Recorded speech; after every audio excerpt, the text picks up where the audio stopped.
Can you hear me, Gary? No. Can you? Sorry. Jesus Christ Almighty. Okay, guys. Right. What do I do?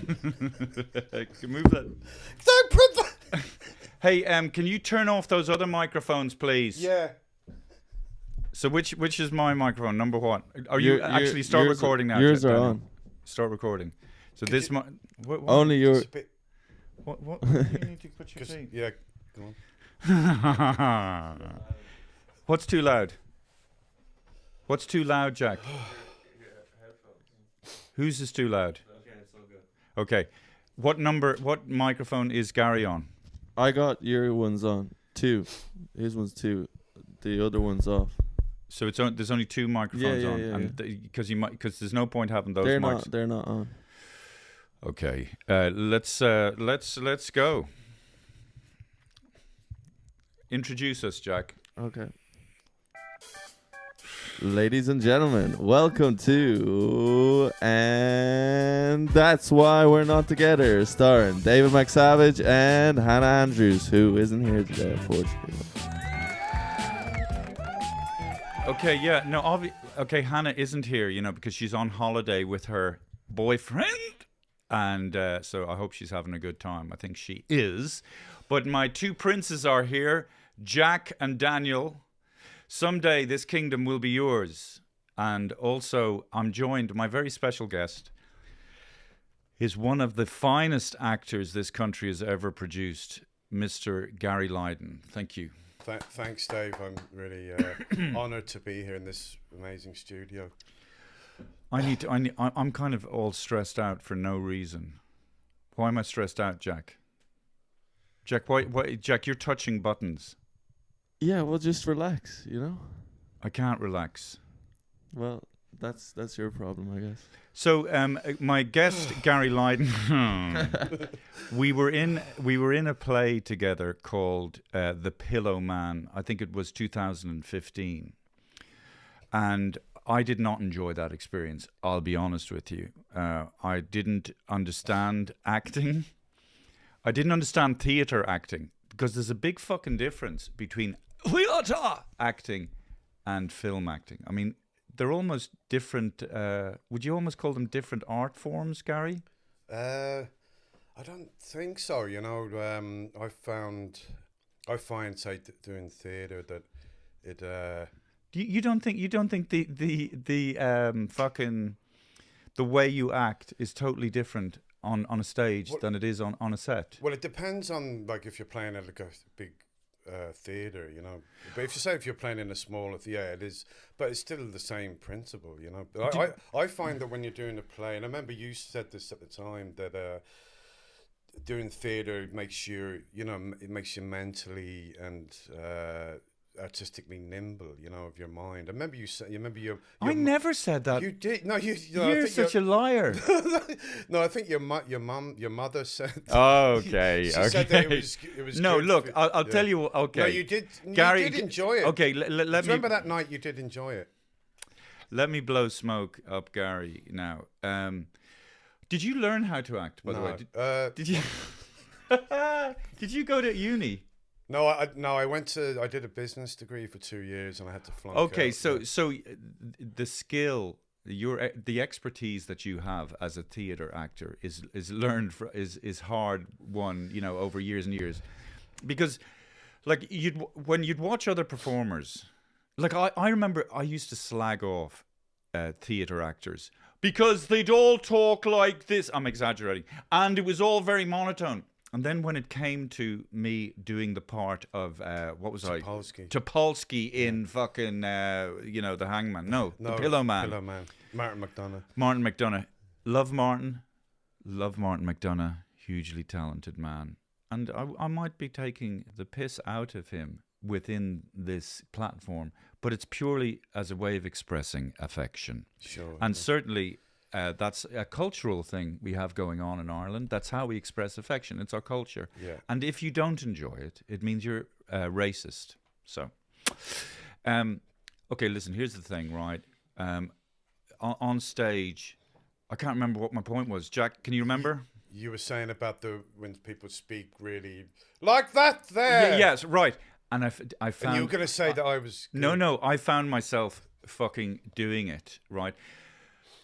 And actually, part of the reason I agreed to do the play back in 2015, number one, because my ex-girlfriend Fiona Shaughnessy was a well-known theatre actor, and I kind of, you know, in my heartbreak, I thought I would get closer to her by being in a play. My thinking was fucked back then, and also because it was a Martin McDonagh play, I thought, oh yeah, if I do well in this, he might give me a part in one of his fucking movies. Turns out he gives not that, by the way, and also I'm old enough now, I don't want to be in something that somebody doesn't want me to be in. which sounds quite creepy. So you mean there was a time in your life where you did want to be in something that something didn't want you to be in? Okay, listen, I'm talking about plays and theatres here. Okay, look, all I'm trying to say is, but watching Gary Lydon, he had, even if the fucking dialogue wasn't great or even if the performance wasn't great, you had this thing about you, and I don't know how you got it, where you were just always compelling. You were always compelling to watch. You just had a way of keeping the fucking thing going. And I would look at that and I think, how the fuck is he doing that? What is going? Did you take cards? Ah, but so you didn't get that from going to uni, or you just naturally kind of picked that up over years, or yeah. Well, talent? I was saying I was on I was on this radio thing there the other day, and like when I was a kid, I used to I had three brothers, and I used to get up in the morning and I'd like do these little shows, you know. I'd be getting my brothers, so I'd be directing them. Like, we were in a cafe, you know, they're like when we were getting our breakfast, you know. I'd be saying, what do you mean? Are you at home or just at home? Oh, yeah. And I'd be saying like that, you know, there's your breakfast, and let's pretend we're in a cafe, you know. So you get and I'd be directing them, and I'd be having our breakfast was like a show, you know. That's so much fun. I know. Were they cracking up?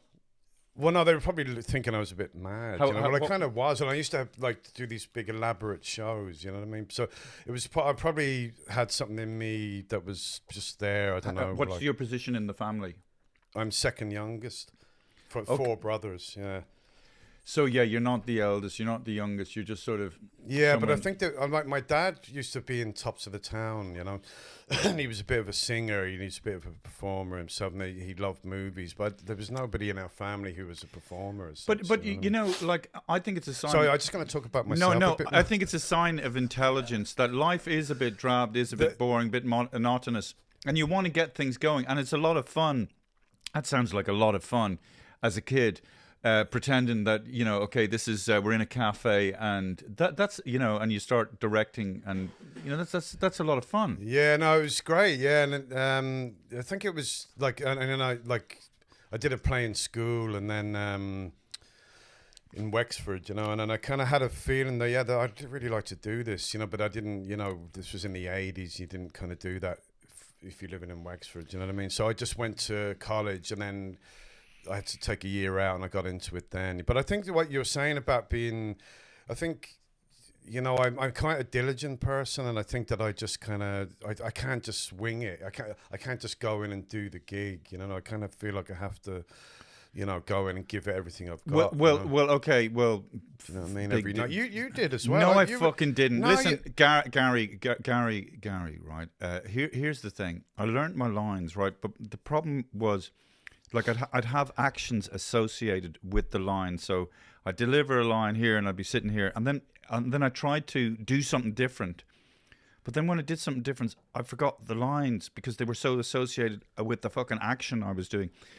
Yeah. Also, I didn't get on with some. I'm not going to say who, right? But some of the members of the whole ensemble and the crew, and that was bad. And that's a surprise, isn't it? But then again, you know what I mean. And there was one guy in particular. He might have been an actor, might have been part of the crew, and he lost his little temper with me, and he was a fucking asshole, and he was using like I wasn't being disrespectful in any way to him or whatever, or his missus or whatever, but he pretended or used that as fuel to get him into angry enough to, have a go at me. And man, oh man, that guy. Although, listen, here's the other thing. You remember, like, as Topolsky, I had to shoot Katurian in the back of the head, and the guy playing Katurian was totally freaked out that I was actually going to try and kill him. Do you remember that? Now, I was very far away from Katurian, but anyway, the producer, I lost my. So I lost my temper with the producer. But having said that, right? I mean, for someone who'd never done a play before, I remember the first night in the Gaiety when you walked out, and it was like to actually have the cojones to do that, to walk out. You've never acted, No, it was fucking scary. It was scary, but then you overcame it, and you kept doing it every night. You got better and better. Well, Gary has been very fucking nice, which is odd. Well, I tell you what, I mean. You remember that time? Do you remember that actually? They call it corpsing. So we were doing. I think we were in. I don't know where we were actually. And so sorry, just to go back to when I. so the gun has. I have to shoot this guy Katurian, right? And the gun has to go off at a certain time. But for whatever reason, the gun went off a minute before the time it should have gone off. Do you remember that? Yeah, I do. And fuck me. Yeah. Like we all lost it. And you're talking like that, and you're trying to keep your shit together. Yeah. I remember sometimes I'd be looking at you like that, and I'd be going, "What? What was the line that you used to have?" I can't remember. Oh yeah. No. No. The thing about that was it was a bit. Alec Baldwin-esque, because when you were apparently, I didn't know this, but apparently you were getting close to the actor's head. I mean, that's all. I got on really well. I really loved. I know, yeah, darling, darling, fucking twat. But you. Apparently, like you were, because you don't know if there's. Yeah, apparently, you're not supposed to point the gun at someone. I never pointed it at the fucker's head. See if I go like this. Yeah. Let's, Yeah. You're supposed to go, but I think you were. That might have been Freud. Yeah, Freudian nipple slit. But listen, no. The acting thing. That suddenly I was in that thing where I was acting like this. And I was a load of shit, and I was wooden as fuck. And I'd say Martin did come, and Martin McDonagh, the guy who wrote the play. Yeah, who? And actually, his film, Banshees of Inisherin. Just keep going on about was nominated for 9. Why are you checking your watch? Because you're saying a lot about the act. Oh yeah, I was supposed to meet this girl today. Nice girl, person. A person, you know what I mean? And then she said, she had to help her friend with a stall in a flea market. I mean, she might as well have said, "Oh, sorry, I have to clean out my fish tank," or some fucking shit. Fish tank, maybe that's a Freudian slip as well. You're kind of like a walking flea market, really. Oh, you're saying because I just jumped from subject to subject? Yeah. Yeah, well, that's how I fucking roll, Gary, okay? Very hurtful. Okay, so by the way, how is this looking? Is it looking okay? Yeah.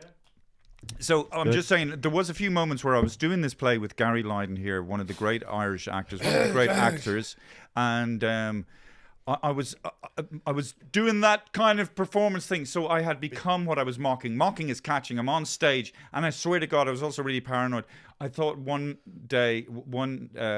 time, Fiona O'Shaughnessy, my ex-girlfriend, had come to see me in Galway without telling me, and I was so shit, and I could hear her in the audience going, like laughing her head off at me. But it does make you a bit paranoid, the whole thing. And acting, sorry, this is the other thing, Gary. As a performer, a stand-up comedian, you can stop, you can switch, you can change, you can pause. You're very locked into the whole thing when you're on stage as an actor. It's scary as fuck. Yeah, but the thing about that, you're talking, but it's not. You can still be natural, but the thing is, people have paid 50 quid or whatever. Right. So they have to hear the fucking thing. You know what I mean? Well, okay, and so this was another thing that kind of. Sorry for my swearing there. No, you're a bit of a cunt. No, Gary the cunt. Gary. No, Gary makes a point. You see, those kind of things. What? Theater is such an old art form, and it is. It's a romp. It's a bit of an old give it a go kind of thing, and you're on stage, but Gary's right. There's people a million miles away, and they have to hear you. But you don't have to talk really, as long as you enunciate the word. Yes, and and you're doing it. You're giving it a go. And I couldn't get my head around this, Gary, for ages, and I thought, well. We live in we live in modern times. Why don't we mic everybody up so everybody can be heard? But then they do, they do that though. They do that though, don't they? Do. But so all these kind of things were fucking with my head. But Gary was able to incorporate all these. I didn't get theater. You have to get it. You have to kind of be into it. I'm not into fucking theater. I had a bee in my bonnet. I shouldn't have done the fucking play. It was a mistake, Gaz. Yeah, but then I wouldn't have met you, Gary. Yeah, I know, Dave. Yeah, so what? I wouldn't have fucking met you, Gary. I thought you were really good. And you shaved your head into a Mohican as well, didn't you? Do you remember that? I did, yeah. But I shaved my head. I gave myself male pattern baldness, as if that was going to help the performance. Fucking idiot. It didn't. It did. It was such a load of shit. No, we had a good laugh though. Do you remember? I remember the line. I think it was, "I better go and see about the piglets." That was you said. No, that was your line. Right. You used to say, "I better go and check on the piglets" or something. Oh right, like yeah. It was like, okay, I've got to keep a straight face here. Awkward silence. Oh yeah. So listen, Gary, you've been. So as I was saying, when I was young, I was. Gary, There's a striking resemblance between you and Brendan Behan. Now I'm talking about Brendan Behan when he was a handsome lad, not when he was close to. But you've been talking about doing a sort of play or a film around his life. Is that correct? Yes. Well, I played Brendan Behan in in 20. Sorry, I played Brendan Behan in Borsavoy in the Gaiety Theatre in 2015 with Peter Coon and played the young Behan. And I'm talking. No. Because do you want me to do it? No, I'm not going to do Behan. Why can't you do Behan? No, I'm saying I was going to do it now, but I'm not because it's too. Now Brendan Behan, he sort of talk. Didn't he have an old? He had quite a Dublin, an old-fashioned Dublin accent. Yeah. But what was great about Behan, you see him on some of these. Now, really, in the 50s or early 50s panel shows, and he was up against like English intellectuals, and he kind of ran rings around them. Oh yeah, no, he was really very smart and self-possessed. There's I have a great interview with him and Eamon Andrews. Where Eamon Andrews, you remember Eamon? This is your life. That's easy for you to say. What? Hey, he was trying to be, Eamon Andrews trying to be the real kind of. Well, trying to be, the real straight face ass. Like Matt Cooper. He was kind of saying to him like, "Oh, and you're proud of yourself, being a drunkard." And Behan was just like, running rings. It's great. Yeah. But he was, I mean, how would you describe Behan to somebody? And this idea, by the way, actually, this is a good question. This idea that Behan wouldn't have been as great a writer as he was if he wasn't an alcoholic or a drinker. Well, his wife used to say that he was much better when he was sober. I think it's a tale of celebrity. That he, like this whole celebrity. You mean? Would you say Behan's downfall was being a celebrity? Yeah, in a way. He had to play up to his Behanness. Well, also the fact that his granny used to feed him Guinness, when he was like 4, 5, 6 years of age. What?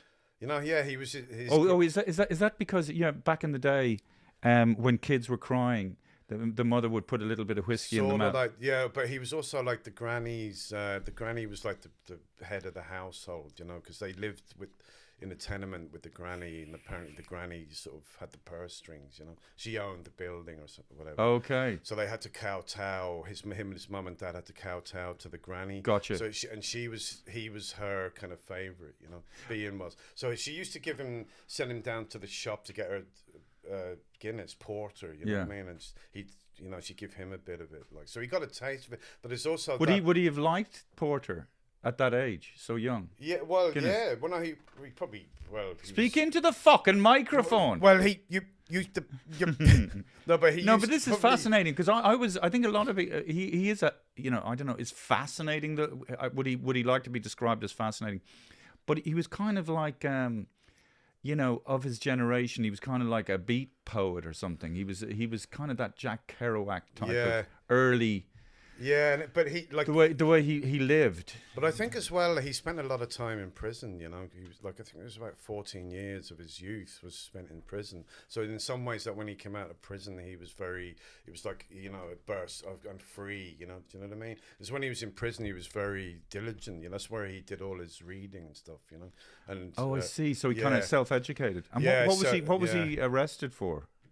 He was arrested for bringing over explosives to Liverpool to plant a bomb. But he was kind of more of just a patsy in a way. You know, he was kind of not a patsy, but he did actually bring the explosives, but he was kind of exploited, I suppose, in a way, you know, being a young guy, like I think he was 16 when he went over there.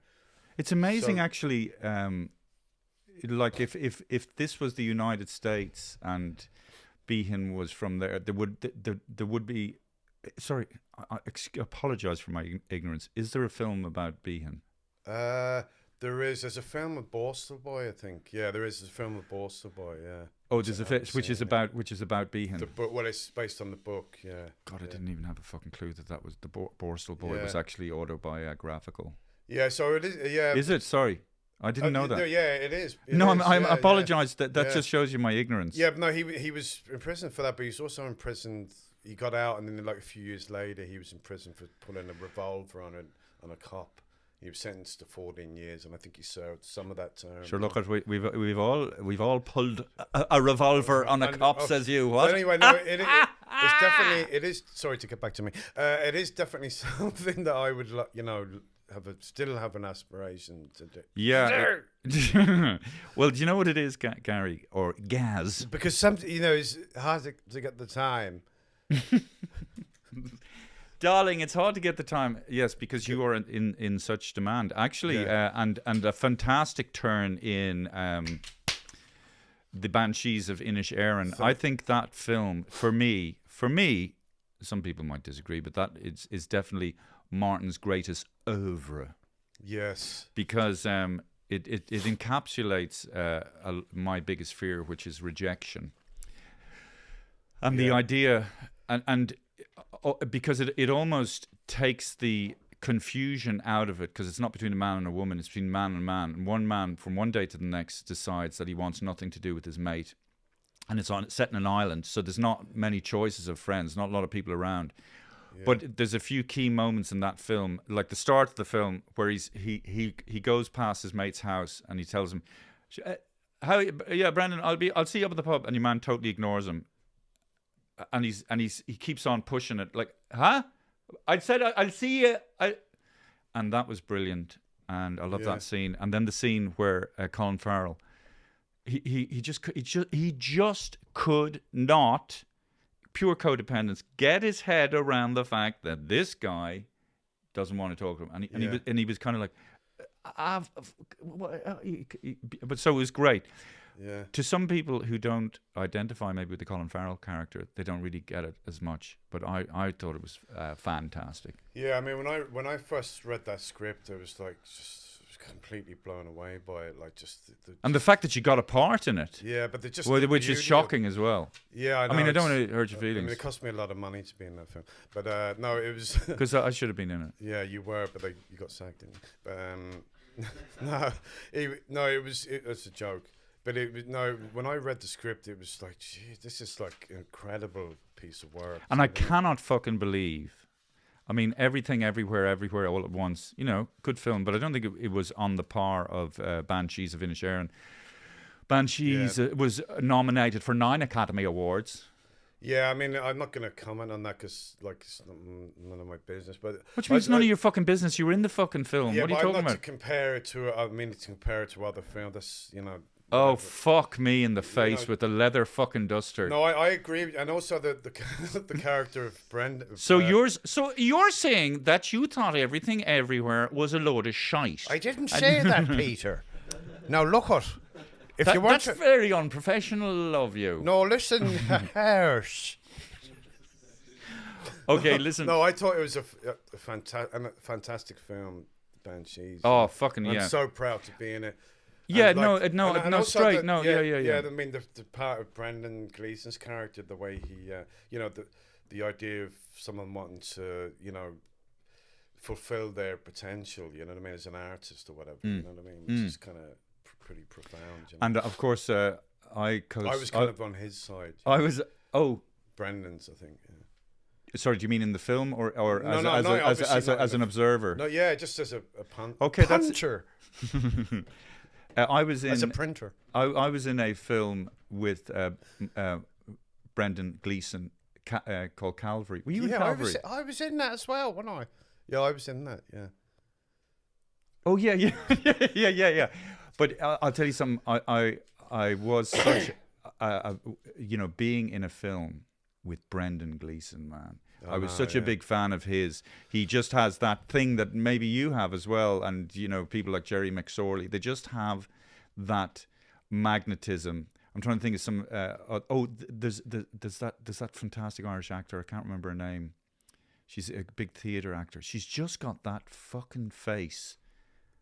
That it's like just energy gravitates towards her. He's like a rock. But anyway, such a gentleman. All of the actors on that were just such nice people. You know what I mean? There was only, I think it was 11. Actually, and he gave me a little gift at the end of it. You see that little Calvary thing up there, Jack? It doesn't matter. You see that little thing there? Who gave you that? Brendan Gleeson. I didn't get that.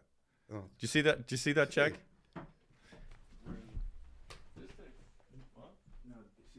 See that thing there? Look, see in between the book. See that little Calvary, that little chalice. Oh wow! Oh shit! Look, it fucking broke. Fucking hell, man! Jesus Christ! So yeah. Wow, that's great. Yeah. So yeah, I got one of them as well. Did you? Yeah. So this is. Yeah, mine was. So Brendan Gleeson actually gave me this. And what a fucking gift, and what a cool fucking dude. Yeah, he's. You know what? Like, why are you lads laughing? Why? Because Gary didn't get one. Most generous. Like, yeah. No, I did. I got two of them. No, do you know what? He's the most generous, kind. Like, yeah. No, fuck. Off. Well, no, I just realized I don't want to go down the fucking route. No. He was the most generous kind. Do you know what I mean? People are just people. I've started. Go on. Just to give you a little. When we were shooting the scene in the bar, there was the two of us, and he had to sit. He was off screen. It was on. Yeah, right. Go on. But he had a cigarette lighting in his hand, and I kind of did it, and then I had to stop and do it. And he had to, he was really generous about, fucking sake. Fucking hell, is that your example of it? It's his fucking job. It's his job. Do Roy Keane. Roy Keane describing what. Well, that's his job, But that's his job. Do it, Jack. Sure. But that's his job. Like you don't celebrate the postman when he delivers your post. Like that's right. You don't say the postman is fucking generous because he fucking delivered the in the fucking rain. It's his fucking job, Gary. No, but it's his job. Some actors what? Some actors don't turn up when it's on that. And then that's why they don't get work, Gary. No, I mean they don't say if this camera's on, not on them. So if it's on you, sometimes they don't. They're not there. Why did he have to relight the cigarette? They give it because it was kind of the smoke was billowing into. Ah, okay, right. Yeah. So But some of them, you know, if they're doing the scene, you know, you might be talking to, you know. That I know, fair enough, yeah, No, because I'm he is saying he is maybe, a big star and he didn't need to fucking do that, but he wanted to No, help. but yeah. they all did. Like they're all generous and. Shut up give with it the word. everything, like, No, do you know what it is? Because we all love Martin Gary, McDonagh, like. will you? No, everyone's a dickhead. Okay, don't be going on about generous. No, I'm triggered by that word because every fucking actor. You know, they're going, you know, like some 20-year-old who's got a fucking Netflix series and they're making a lot of money. And it's always, I'm so glad because he's so generous. Oh, fuck off. You're just lucky you got a job, you beautiful, talented bastard. No, but they... Don't Gary... Because we all love Martin McDonagh and we all give it everything, you know, so... Fuck off. Fuck off. Fuck off. So... Why weren't you in it, Dave? I think we've established because I'm shit. You're not shit. Yeah, I am. You're not that shit. Yeah, I am. I am that shit. I've just got a part. But you're good at comedy. No, I got a part in a new film. Yeah, it's called I'm a Load of Shit, and it's directed by Johnny I Can't Act. Do you know? I've worked with him. You've worked with him. Okay. Now, can I just say as well that... Shut the fuck up. Like, I'm a huge fan of yours, Dave, and I think you're a great... Oh, yeah, and I'm a huge fan of yours. You're very generous. Comedian. You're very generous. No, can I just say, Gary Lydon, he's very generous. And okay. Oh, yeah, do you know what? Yeah, the Savage Eye is like an icon of my memory. No, it's like a classic. It's just brilliant. Okay, it's mate. never been surpassed. It's just okay. Okay, so listen. Here's the thing. I hate theatre. It's never been surpassed. I hate theatre. Can I have a drink? I hate theatre, and I'm not a fan of it. And I think a lot of the people who go to theatre are pretentious fuckers, especially the Abbey of Theatre. These are not Gary's opinions. These are mine, and we can have differing opinions and still be friends. That's how the free state works. Yeah, but you're a good, great comedian. Oh, Gary, can you stop talking over me? I'm trying to set this up. Iconography. Okay, so the thing is, right, I'm not going to go and see Hangman. Let's talk about Hangman. I'm not going to get... And Gary, and I'm sure it's brilliant, and if you're into theatre, it's fantastic, right? That's not my bag. It's not my thing. It's not how I roll. It doesn't float my boat. It doesn't twinge my fucking schmengies.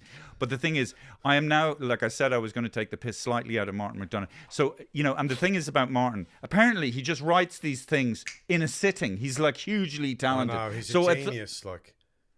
Wait, no, we were saying... Okay, mate. Okay! And I'm just saying, okay, I'm going to give it a go. I have no idea what the Hangman is about. No. I assume it's about hangmen. So I just thought, for the crack, I'd just write something really quickly and see if I can match Martin McFucking-Donagh's genius. Jealous.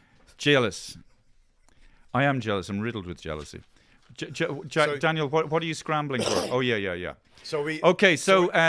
I've set this. I don't know what the Hangman is about. I have to put the... Yeah, put your glasses on. Sorry. How much am I getting for this? I don't know what the Hangman is about or where it's set, so I've just made this all up, and this is my tribute to Martin, who I love, and it's a piss take, but it's from a place of... And we haven't read this before. No, we haven't. Okay, it's 1872. It's London. So I have to do a London accent? Yeah, 1872. This is... Welcome to the theatre. And now, the first scene of The Hangman, with Gary Lydon as the Hangman, David McSavage as the local, and Jack Andrews as the barman. Local hangman walks into the hangman. The local hangman walks into the pub. Eddie, that's you, you're the hangman. Eddie looks around and introduces himself to the local. I'm Eddie Dangle, the local hangman. Eddie Dangle? No way. Eddie Dangle. The Eddie Dangle. Eddie the fucking Dangler. It's me. It's him. Wow.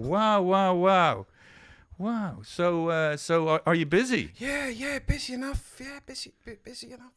Yeah, but not too much hanging about. I think in most jobs there is a certain amount of monotony, especially an executioner, but Not to say I don't love my job, you know.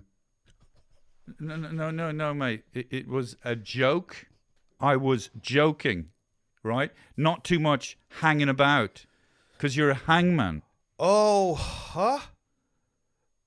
Sorry, I'm not following. I'm gonna do it real. No.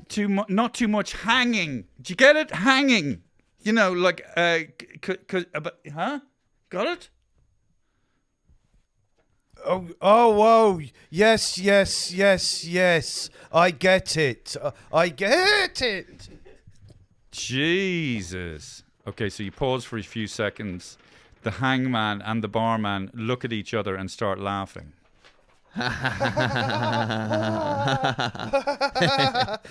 You bastards, you bastards. You nearly broke your neck telling that joke. London, innit? Joke. Well, you definitely gave me enough rope. Hangman. There's nothing there. That's it. That's the scene. So you actually wrote. That's my tribute to the hangman. Right. Fucking hell. Yeah, that was. Yeah. Good reading, Gary. Thanks. Should we do it again? In a different way. No, I don't. Do you want to do it again? Do you? I don't know. What do you think? Jack? Will we leave it at that? Jack, go on. Can we take the characters further, Gary? What do you think? Yeah, I think. Is there more depth to the I was characters? pretending to be shit in it. Yeah. do you want to give it a different read? Yeah. Okay. Will I do it for real? Will I? Do you want to switch characters? I'll be the hangman. You be the hangman. Okay, right? but do it straight. Okay. Yeah, I'll do it for real. Okay. Come on. How much am I getting for this? Ladies and gentlemen, The Hangman, a tribute to The Hangman, written by Ron McDonough, from David Mixon. Ladies and gentlemen, The Hangman, 1872, London. Local hangman walks into a pub. Eddie looks around the hangman and introduces himself to a local. I'm Eddie Dangle, the local hangman. Hello. Eddie Dangle? No way. Eddie Dangle. The Eddie Dangle. Eddie the fucking Dangler. It's me.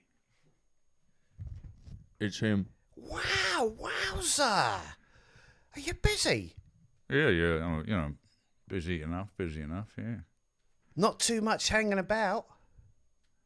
Well, I mean, I think, most jobs there is a certain amount of monotony, especially an executioner. But no, not to say I don't love my job, No, it was a joke. I was joking. Not too much hanging about because you're a hangman.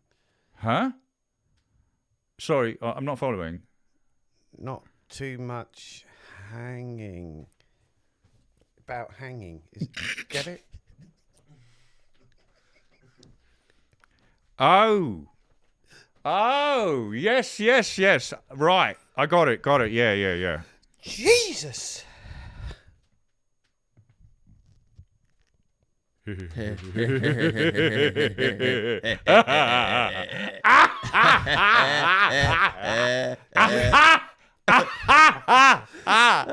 Fucking got you, mate. You bastards. You bastards. You nearly broke your neck trying to tell that joke. Well, you definitely gave me enough rope.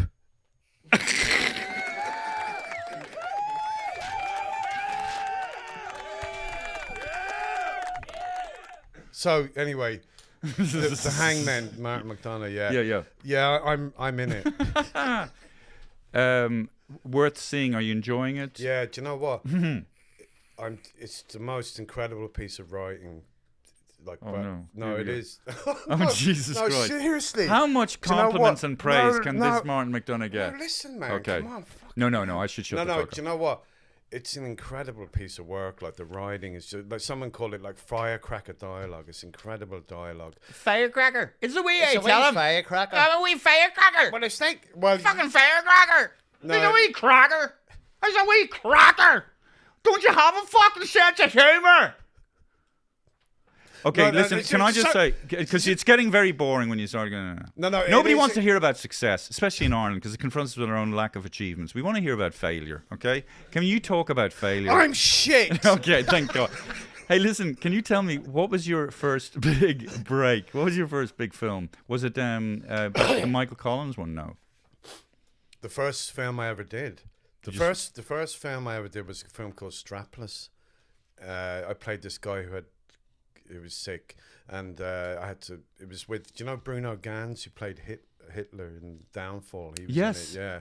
Wow. It was written and directed by David Hare. Yeah, and a woman called Camille Kajuri played my wife. How long? Bridget Fonda was in it as well. Fuck off, and, Gary. Are you taking the piss? No, I'm serious. Yeah. Bridget Fonda was in Bridget this film. Fonda was. I didn't have any scenes with her, but the doc. I forget the name of the female actress. But anyway. And what year was this? 1740. It was about 1934. No, it was around late 80s or something. That's fucking amazing. And so it was the first film I ever did. And can you remember? Can you remember going on? Can you remember much about that experience? Yeah, I remember. I had to do a scene where my wife comes to visit me. I was sick, cancer it was, and I'm lying in the bed, and she comes to see me, and he has to get upset. You know what I mean? Like and I remember having to do it, and then David Hare, came over and said, okay, yeah, we did it a couple of takes. So why didn't you take a break? And I went off and came back and did it like a couple more times. Just kind of did it, You're talking about theatre. I was able to do that because of theatre, because your theatre gives you a great discipline, But but wait a second, Gary. Hang on a second. On, you know what I mean? Yeah, but Gary, so you've just described a situation where you're lying in bed, you're pretending you're acting like you have cancer, and you're saying that the director, you did multiple takes. Yeah, and why are you remembering that? Because it freaked you out at the time, because you thought, oh shit, I'm not doing it the way the director wants. Why would you tell that story? Oh no, I was able. I did it well, but he just wanted a few more takes. Do you know what I mean? I did it good. But I think that was people. Yeah, but you didn't have cancer, did you? So why were you? Yeah, but I was. Yeah, but I was able to. Get into the mind. Just turn it on. But I was trying to be facetious there. It didn't really work. But my point was, okay, what are you trying to convey by telling us about the director coming in and directing you in that scene and doing multiple takes and having to take a break and then coming back and doing more takes? Maybe it goes back to what you were saying about theatre. I think that doing theatre, because I had done lots of theatre up to then, not lots, but I'd done quite a bit, so I was, you're able to, you're in the mode of having to turn it on. Okay, I think maybe, let me interpret it this way. I think that if you start off in theatre, it's easier to go into film acting or TV acting as opposed to the other way around. Would that be a fairer thing to say? Yeah, I think so. Yeah. Yeah, because I found it very difficult doing theatre. I didn't get it. I think I learned by fucking mistake. If I ever did theatre again, which actually, I mean, if I did theatre again, I mean, you would be one of the people I'd love to do it with. But I don't. 400 euros. 400 euros. No. But anyway, it was just, I don't know. It was a difficult scene to do. Like I was only in a few scenes. You know what I mean? But it was just weird. What was weird? Okay, listen. Okay, so. I don't know. Okay, Gary. What? And the next, you were in Michael Collins as well. Yeah, I was in Michael Collins. I was in. Yeah, that was incredible. Yeah, I mean, I remember meeting Neil Jordan. And I met him in a hotel room in the Brooks Hotel. I remember, and he was saying, kind of looking at me, going, because I have an English accent, but I was brought up in Wexford, so I was telling him, I'm from Wexford, and he was kind of, oh yeah, it's been Wexford 1798 and all that, so he was kind of. And can I ask you, auditions? How do you find them? Are you okay in them? Like you said, you're very meticulous. Do you prepare very well? Yeah, well, I try to. Yeah. What advice would you have for young actors in terms of auditions? Well, Dave, I'd put it for you this way, right? No, you have to prepare for it, like. Yeah. No, you'd have to prepare for it. You'd have to. It's like carving a calf. No, you do. The main thing is the homework. Yeah, I find it just like because I'm doing a play at the moment. I had to do a self-tape last week. I found it doing a play, as I say, it's you're in the mode of having to perform. You know what I mean? But to get back to the Hangman, well. Can we? Yeah. Why do you want to? I just wanted to say that, like we have an incredible cast. Okay, go on, Gary. I know. Listen, don't worry about amazing it. Gary, yeah. You see, the thing is, I think Gary is revealing here that Gary is a great actor. That's the bottom fucking line. And I think there's certain things that are innate. I think there's certain qualities that I think possibly you can't really learn. But also part of being an actor is you kind of have to be a diplomat, and because you want to be known as somebody that can play with others. Whereas I'm not necessarily known for that. So that's why Gary is, he doesn't want to rock the boat. He doesn't want to rock the boat or hurt anyone's feelings. He wants to be very inclusive. No, it's not which to me, as a performer, as a stand-up comedian, it's kind of death. Because if I'm second guessing what I think other people want to hear, I'm fucked. You have to say things.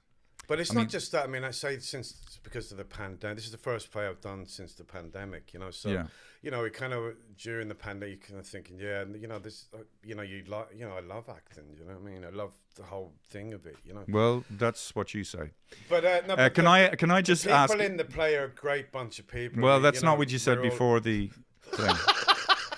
I mean, I did.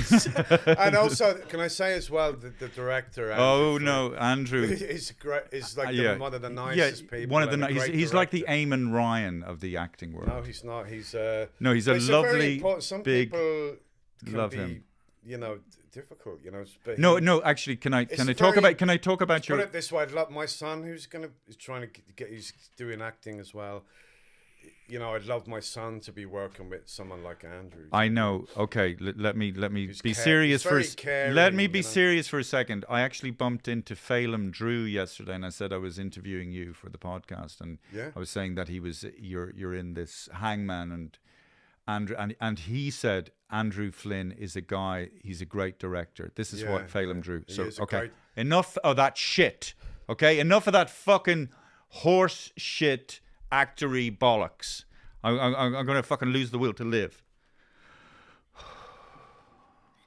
Daniel, how long have we been on? 47 minutes. Feels longer. Okay, here we go. Daniel, do you have anything for Nicolas Cage? Yeah, sure, I do. Okay, so every time we do this podcast, we have a section where my son Daniel talks about some important piece of trivia about Nicolas Cage. Daniel, open the cage.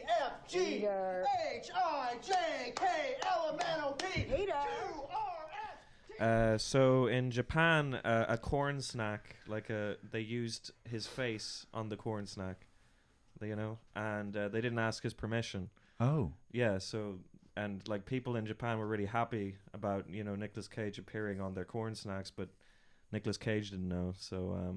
Did he sue them? He's big in Japan, Did he sue them? No, I think the film's distributor, because it was promoting his film Army of One. Oh, I see. And but they didn't ask his permission, so they just sort of apologized for it, and then they stopped making them. Yeah. So do you mean like a Dorito? Yeah, and they were able to. It's like a stick, sort of, kind of. Yeah. Poor old snack. Nicolas Cage. There's always some shit happening to him. What do you think about that, Gary? Do you think? It's a bit much, isn't it?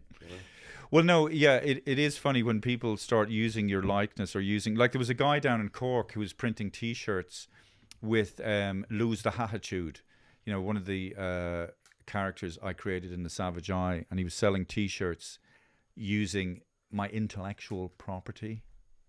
I didn't see any action financially from that. Yeah. Thank you very much. That was Open the Cage.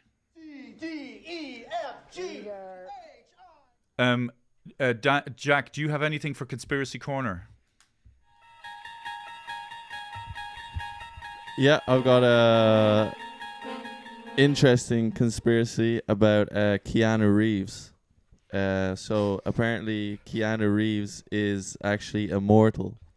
If you look at pictures of Charlemagne in the 800s, there's a great likeness there, and there's a whole internet subworld dedicated to proving the fact that Keanu Reeves is in fact immortal. I wonder, would there be people who actually believe that sort of shit? Yeah, well, there's a whole internet community based around it, so... Apparently he's a really, really sound guy. Oh, God almighty. Yeah, and maybe... and he's very generous as well, you know? That's right. But maybe he's so generous and nice because he's been around so long. So he's seen all of the world's atrocities and everything. Okay. I'm going to name some actors, and you tell me if cunt or generous, okay? Ah. Fucking right, go on. Helen Mirren. Generous. Okay. Hey, so Gaz, and before the pandemic, were you in The Seafarer? I think. No, I was in the film. Oh, The Weir. Generous. No, I was in The Weir, yeah. That's right. Swimming in The Weir. I think I went to see you in The Weir. Did you? I think so. You were wonderful, darling. Thank you. That's very generous of you. So, are you glad that your son is going into the profession? Because your other son is a musician, right? Yeah, well, actually, yeah. Oh, it's the same son. Well, yeah. He does music. Well, which is it? Well, hang on. Which is it, Gary? Why can't you answer the question? My younger son, James, is doing drama and English at Trinity, right? Brilliant. And Trinity, Jesus. But last year he got cast, in August, September time, he got cast as Des, the young fella in Whistle in the Dark, in the Abbey, you know? Oh, brilliant. Yeah. So he was in that, but he's still in college. You know have you done plays in the Abbey? Yes. Yeah. Yes. Okay. I have this idea of the I don't know. I was in Whistle in the Dark as well, yeah. But my son James he was in a band, but they also do music, and my other son plays drums. He's actually studying drama as well. It's obviously because he's doing a degree and he's doing English as well. It's kind of a safety net, you know what I mean? So I'm not right. Yeah, you know, it's a kind of a, you know, he's only 20, you know what I mean? So looking, you kind of have to be a young person, do you know what I mean? Looking back on your, film career, your theater career, what can you pick out one time where you thought, this is it, this is as good as it gets? I mean, was there I'd say maybe doing Billy Roach's plays, you know, in London when I was kind of young, you know, starting out. We had people like Aidan Gillen, Liam Cunningham, Dervla Kerwin, great actors, you know what I mean? What are Billy Roach? Ingrid Craigie. You know? Forgive me for my ignorance again. Billy Roach wrote plays. Yeah, he's from Wexford. Yeah, same town as me. So name some of the plays? It was called the Wexford Trilogy, and there was plays called Belfry, Handful of Stars, and Poor Beast in the Rain, you know. And what was so exciting about that time in your life in London? Well, it was just that they were plays set in my hometown. Okay. And also because we were talking about earlier about the ensemble. Right. I remember there was to be able to work with kind of people of that caliber. Right. Yeah, the plays were great, but it was also everyone was on top form. There's some nights in the theatre, not every night, but most nights, because the director was a fellow called Robin Lefebvre, a Scottish guy, brilliant director. He was he was always about just say it, don't play it, you know, just say, you know, just be natural. Right, you know what I mean? right. Yeah, and that was in a small studio theatre, you know. So we were, it was like film acting, do you know what I mean? So what is it like for you? But it was just, I say, some nights where like the ensemble together was just like world class, similar to the Hangman. Jesus Christ! Hey, come here. No, seriously. Okay, like, can I just say, what's it like working against somebody who isn't that good? Generous. Who What's it like working against somebody who's not, how do you work around that? I.e. me. Next question. Okay. No, you were really no. Yeah, stop it. No, I remember. Really good. I remember. One night you were good. Okay. No, I was working one time with a guy, and I found it very difficult to look at him when he was acting, right? And I couldn't look at him because he threw me off. And then somebody said to me, "Listen, you're going to have to figure out a way to look at this dude, because otherwise, because acting is reacting. So when you're talking to someone in real life, you're listening to them, and then you go, oh, so I couldn't look at this guy. Actually, that's another interesting thing. Like, as the way we're sitting here, we're talking, but we're definitely not thinking about words that are coming out of our mouth. We're thinking about an idea or a point that I'm trying to convey. And so that's what's weird about acting. Something that you do without thought, kind of like fucking walking, putting one foot ahead of the other. Suddenly, if you transcribe everything we're doing and put it on a page, and then somebody has to learn the lines, suddenly it becomes a problem. When it should be the easiest fucking thing. It's about listening. I think acting is about listening. What? Listening. What? Huh? It's about listening, right? Ha! No, look, shall we do a scene together? Yeah. Okay. We'll do a scene together. Okay. My father was a hangman, and my grandfather was a hangman, and now I'm a hangman. Are you? I do. I remember your grandfather. And my grandfather hung your grandfather. That's right. Not before he rode your grandmother, was it? This is a dramatic pause now, okay? Because I'm going to hit you in the face. But there you go. Like, so why didn't you... Huh? What? What? Why didn't you continue with the scene?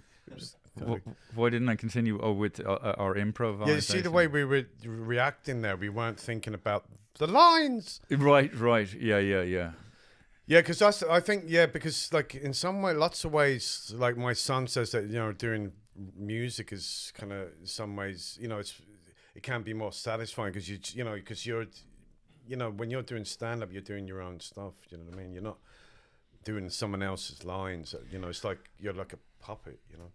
What you mean as an actor? Yeah, well, you're not a puppet. Well, you see, I know what you're saying, Gary. But when you're at your level, I don't think you're like a puppet. I think you bring something. You bring a sort of flesh and blood and reality to the thing that the actual writer. That's when I think it gets good. When you bring when you improve, when you improve the fucking thing. Anyway, I don't know. There's a lot of. What are we doing? Okay. So, Gary, are you going to be in anything that we're waiting to see? Is there anything that you're going to be in? Well, I'm going to be in the toilet. No. Yeah, I'm. I've got a few irons in the fire. No. Yeah. I was looking on IMDb. You're in something with Aidan Gillen soon, is it? Oh yeah, I'm in Barber. Yeah, the film called Barber with Aidan Gillen that we shot during the pandemic. Yes, I'm playing a cop, I think, in that. Yeah, I'm playing a cop in that. Yeah, and I'm also in a film called Lakelands that we shot. They're both coming out over the next few weeks. Lakelands was a film shot down in Granard. Yeah. It won best. I think it was best Irish film at the Galway Film Fleadh. I think that was this year. Sorry, last year. Yeah. So I've got those two films coming out. And do you ever get recognised, Gary? No. do women come up to you and go, "Oh my God"? Only Vanguardie. Only Vanguardie. You're a big hit among the Vanguardie community, and well, the name of this podcast is "And That's Why We're Not Together." You have 2 kids, right? Yes. And are you with the lady you had the kids with? Generous. And how long ago did you break up? 40 generouses ago. Oh, No. go That's on. a bit personal. Is it? Yeah. Why? No, and that's why we're not Yeah, together. yeah. But I mean, you know what I mean. Do you not feel comfortable about talking about it? Oh, no. No.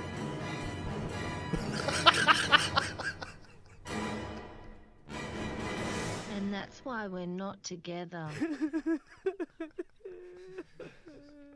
Well, how long ago did you No, break it's up? What's wrong? a Like few you're years. behaving like this is Russia and you're a spy and you know you're working for the Politburo. I mean, there's nothing unique, strange, or weird about a relationship breaking up. My relationship broken up. Every relationship I've ever been with, as regards a woman, has broken up. No, Whitney, we did break up, a few years ago, but it's all fine. We're all, it's all, there's not any... Well, you say it's fine, but it's not fine. Animosity. Because I have a video. No. Yeah, but that's great. I mean... I think if you can have, I mean, with me and Hannah, we have a better relationship now than we did when we were together. Although we had a good relationship when we were together, a lot, most of the times. But, well, then why'd you break up, mate? Sorry, I just yawned there. Yeah, I forgot that it's on camera. Shit. How many years ago? How long were you together? 4. What? Go on, how long were you together, Gary, with this? And where is she? Is she with someone else? 4. Is she with someone else? Yeah.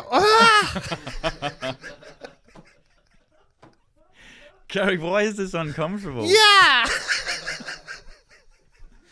Jesus No, Christ, what? Gary. She's no. What the fuck?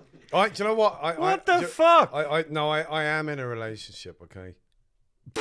No, with a Jack Russell Terrier, right? No, I seriously. You're riding a dog. No, I says you. didn't say that. No, I'm actually. No, I am. Are you in a relationship? Yeah. No. With a woman? I've got a dog. Well, I have. No, because the last time I saw you, you actually had a. Yeah. Christ Almighty! What is so? What is so? This is the word. Can you imagine if this was? Can you imagine if you were on the Late Late Show, and this is how you carried on? Like, what are you being protected? Yeah. No, I'm not. Sorry. So you I refuse to answer these questions, Senator. Yeah, that's the kind of answer a little girl would make.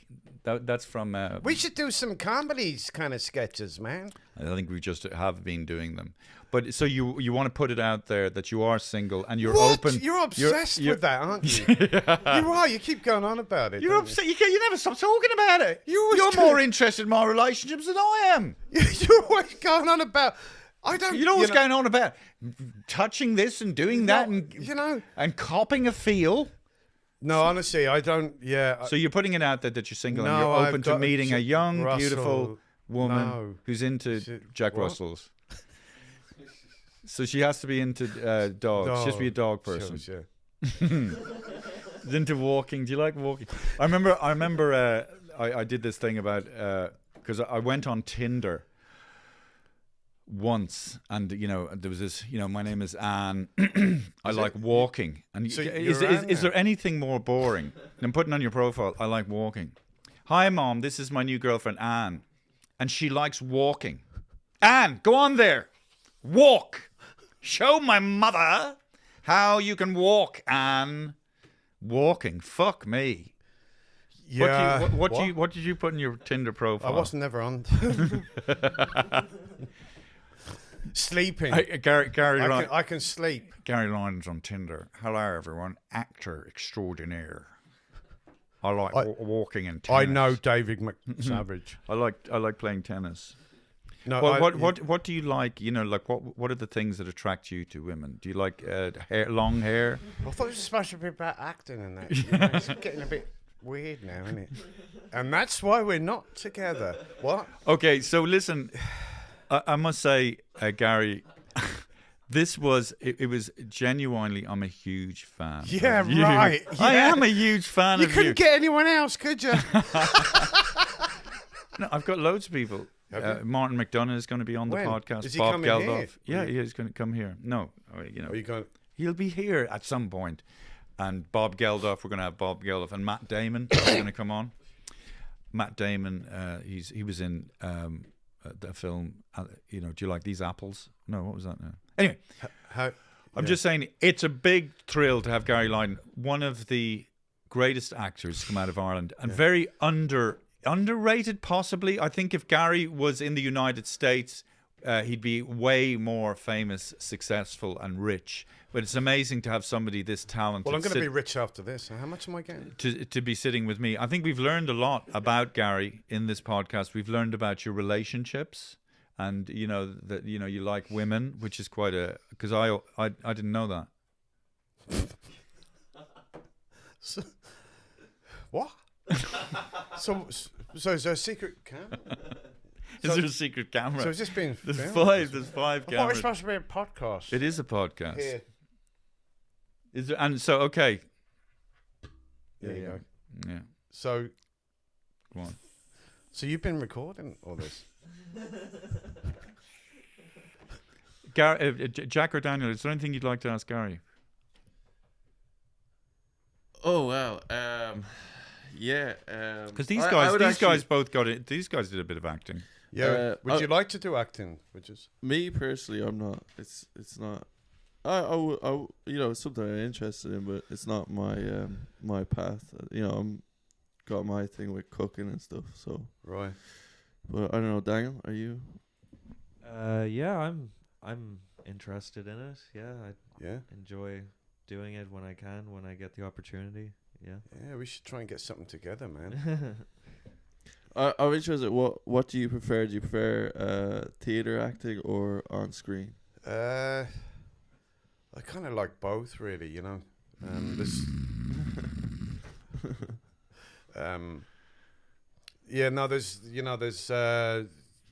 there's an enjoyment in both, I think.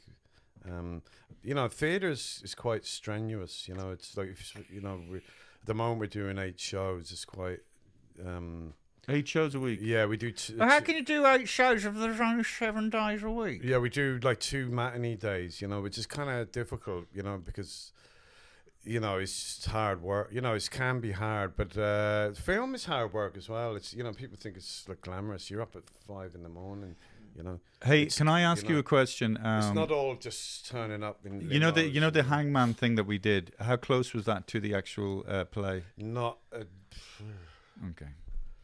no, seriously, the writing in that is Okay, incredible. You fuck should me. go and see it. Do you need to have a lot of empathy to be a very good actor? Do you think? Empathy with Empathy, like to be able to understand people.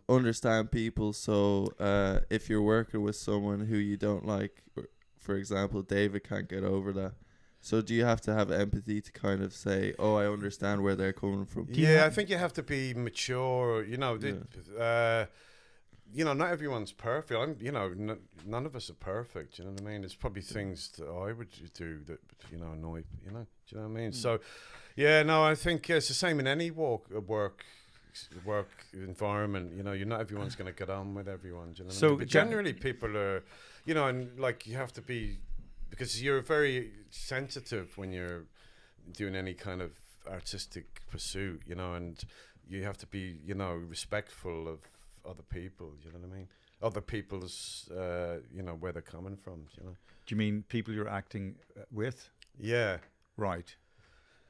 Yeah, I think you do. Yeah, because it's a very, people are in a very kind of vulnerable state. You know what I mean? Like, and there's nerves flying around and stuff. Right. That's interesting. I always liked, like when I did a bit of acting when I was in school. I always actually liked doing the auditions because it's quite freeing in a way, when you're like in front of some people. You can kind of beforehand you're nervous, but then once you're there you can kind of just release the tension. I think definitely. Actually, that's a good question. How about that? With if you look at the whole doing a play, getting cast, and learning the lines, rehearsal, first night, the play's up and running, and then it's coming to an end. So it's a big, huge kind of little mini life cycle of the play. Like, what's your favorite part of that process? Probably the You know, there's a great buzz, like an adrenaline kick, you know, from going on stage. You mean know, the first night kind of thing, or well, just the first night, every night. You know, every it's night. kind of, it gives you an energy. You know, you feel like you're alive. You know what I mean? When you've been on stage, you know, it's like being, you know, have you had a few drinks or whatever? You know, it's kind of takes you away from your normal life. You know what I mean? Which is great. Now, you know, the way especially your life, yeah. the yeah. way, and the way the world is today. You know what I mean? Yeah. But as I was saying, not to be like. But so your favorite part of the whole theatre thing is being on stage. It wouldn't be the learning the lines part. No, it's or also the rehearsal. there's also both the rehearsal as well. Like I mean, you know, in all seriousness. Oh like, no, here we go. Oh, you can't. You can't No, keep on going no, back no, to it. seriously, You've given them a 20 million compliments No, already. in all seriousness, like the play, for instance, the Hangman, the director we have on that, like he's the nicest, kindest person. So that when you're in the room, the director kind of generates the feeling, you know. And if someone is like that, you know, generous, kind, and caring, you feel like that. You know, everyone feels that they're free. You know what I mean, and safe. You know what I mean. Yeah, Whereas someone is I kind of don't giving feel- out to you, like. you Yeah. know. Okay. Shut the fuck up. So I'm generous. Okay. And Okay. Listen. No. Look. I thank you very much for being on the podcast, Gary Lydon. Yeah. And he's got movies coming up. It's amazing. Go and see The Hangman. Thank you so much, my Jack, my Daniel, my princes. Someday your kingdom will be, you know. And okay, thank you, everyone. Yeah, thanks, thank you, lads. thank you. Where's the music? And you're great, Dave, as well.